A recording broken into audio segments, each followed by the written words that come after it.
Hi guys! So I wanted to do a tutorial on something that I've been really enjoying making. I'm pretty sure there are other tutorials out there on this, but I just wanted to give you my process on it. I never watched any other tutorials for it. I just kind of tried it one day and I really enjoyed it. So this is the finished product. So I'll take you around for some close-up detail. This is a piece of basic gray, or wait, no, this is a thicker piece of, what do you call it, adhesive chipboard, and I painted it. This is a die cut from the paper pack, right here, the ATD Christmas Party paper pack. That's also where the paper came from, and I used dimensionals to attach it to there. Then this is just a little thicker chipboard snowflake, and what I did was I actually glittered the side that was white because the other side's black, so I glittered the sticky part and then I Mod Podged it on so that the glitter doesn't fall off. Then up here I have I used a 3-inch scallop punch and I crunched up the paper to make it look more like a distressed flower petal. That's just a 1-inch circle punch back there, and then this was another die cut that came with the kit. And in the center I just put a little baby blue bling. So that's what I did. And now let me show you the process of making this because it is really easy. I'm not going to full on make it because it will take way too long and I don't know how to edit a video, but I'm going to show you step by step or tell you, kind of walk you through it. It's pretty self-explanatory. Okay, so this is the frame you're going to want to pick up.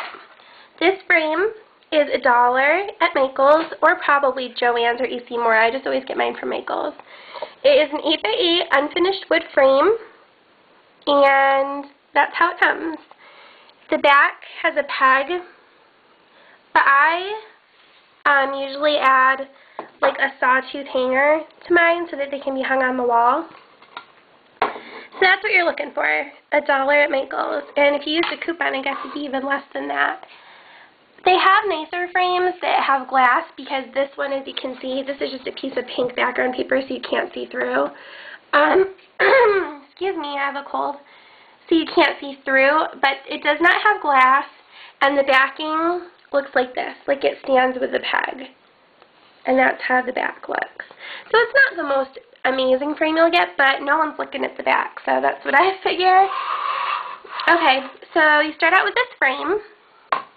The other things you're going to need are a piece of scrapbook paper in the style that you want. I prefer to use 8x8 scrapbook papers for these because they fit perfectly and there's way less waste, just the center area, and you could use that for something else. This paper was 12 by 12, the one I wanted to use, so, you know, you'll just have more scraps that way. But 8x8 is what I prefer to use, just because it's so much easier. So you'll need a piece of scrapbook paper, any embellishments or coordinations you want. You're going to need some Mod Podge. And you're going to need acrylic paints in your choice of color. This is just Baby Pink by Americana that I used for this project. And you're going to need one of these brushes. I personally like this one the best. I used my this is the most expensive paintbrush I have. This one right here. It's a really nice artist paintbrush. And I used that, but I just didn't like it because if you flip this over here, you'll see, like, if you had to just paint little brush strokes, it would take all day, and it gets kind of gloppy. So with this, it's really easy. You just dunk it in your paint, and you just go down maybe 3 times per area. If you get a good amount of paint on, you normally only have to do 1 coat.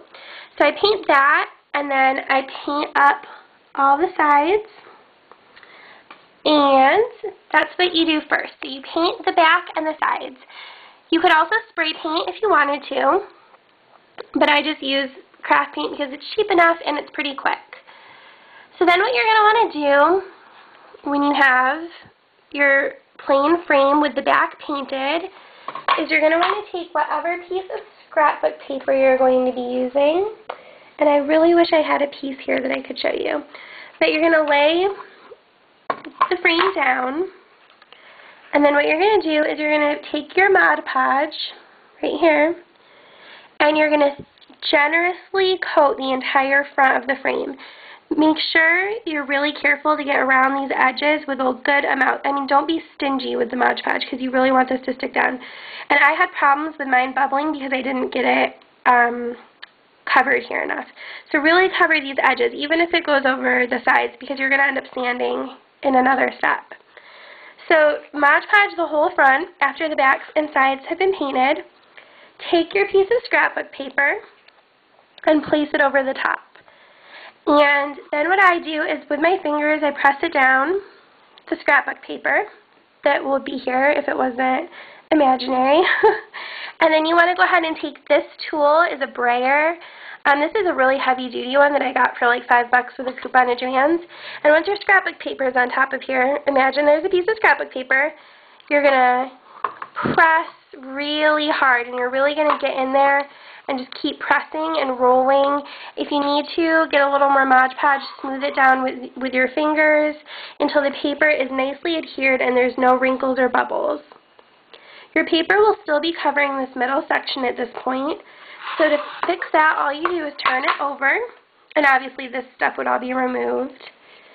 And you just take your X-Acto knife, and all you do is trim right around the inside and pop that piece of paper right out. That's all you have to do. Then when you flip it back over, it will look like this without the embellishments. Your paper will be adhered and your middle spot will be open. Now the next step you want to do is you want to take a piece of sandpaper, a sanding block. If you have the Basic Grade Precision Filing Kit, you could use that. Normally for these tighter areas, I just go ahead and use a nail file. And then around the edge, I just use a regular sanding block. And what you want to do is just sand the edges. I hope you can see this, so that there's no paper hanging over the edge. It goes nice and flush with the frame.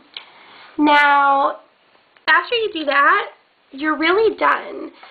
If you want to, you can take Mod Podge or another varnish or sealant, and you can go over the entire front and you can go over the entire back to seal and give it a nice glossy finish.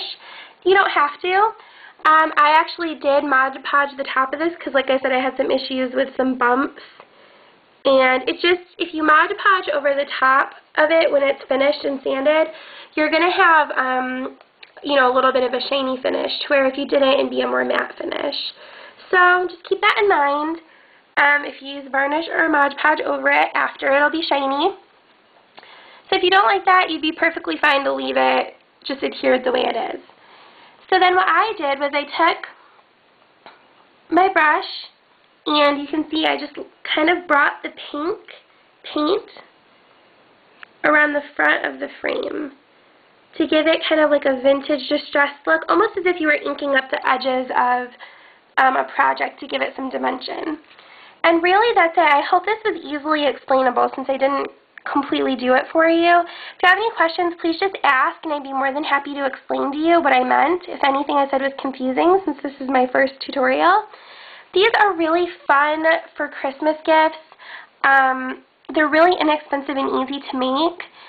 And if you have any sort of stash at all, really all you're probably going to need to buy is the dollar frame. Then you can just use whatever you have to embellish. And I'd say one of these frames from start to finish with drying time maybe takes an hour or so. So it's a pretty quick project. I think it'll make a great gift. Or if you were just making decor for your house, you could put the sawtooth hangers on the back and make a cluster of Christmas frames. I know for Christmas I'm going to make 3 of these, hang them on the wall with some vintage fabric and have them say Joy, Mary, and different things inside. And I'm going to hang them in a grouping. So it's a very inexpensive way to decorate. It's a great gift to give. It's pretty easy to do, and they're very addictive to make. So thank you for watching my tutorial. And again, please ask if you have any questions. And thank you for watching. Bye.